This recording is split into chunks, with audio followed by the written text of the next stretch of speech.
చేసి ఎక్కడ బండ ఉంది, ఎక్కడ బండ కింద ఫ్రాక్చర్స్ ఉన్నాయి, అవి ఉన్నాయి నిజమా కాదా, మరి పొరలు ఉన్నాయా, అవి ఎంత లోతులో ఉన్నాయి అనే విషయం తెలుసుకోవాలంటే మేము భూభౌతిక పద్ధతులని జియో స్కానర్ సహాయంతో స్కాన్ చేసి మ్యాప్స్ ప్రిపేర్ చేసి ఎంత లోతులో బండ ఉంది, బండ కింద ఏమైనా పొరలు ఉన్నాయా లేవా, మరి అవి నీటిని కలిగి ఉండొచ్చా లేదా, వాటి రెసిస్టెన్స్ ఏంటి అనే విషయాలను తెలుసుకునే ప్రయత్నం చేస్తున్నాము.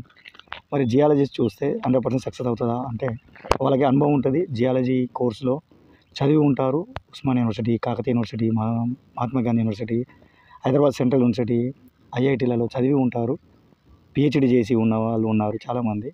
సో వాళ్ళకి ఏదైతే చదువుతారో ఆ చదువు మీద వాళ్ళకి పూర్వీకులు రాసిన గ్రంథాలు, వీళ్ళు సొంత అనుభవం ద్వారా వచ్చిన ప్రయోగాల ద్వారా వచ్చిన ఫలితాలని బేరీజ్ చేసుకొని ఇంతకుముందు సర్వే చేసినప్పుడు ఎలాంటి రిజల్ట్స్ వచ్చాయి, గత 10 సంవత్సరాల క్రితం డాటా ఏముంది, ఒక 20 సంవత్సరాల క్రితం ఉన్న డాటా ఏంటి అని వాటిని కంపేర్ చేసుకొని ఎలాంటి రాళ్ళల్లో ఎలాంటి మార్పులు వస్తున్నాయి, మరి జలస్తరాలు భూమి లోపలికి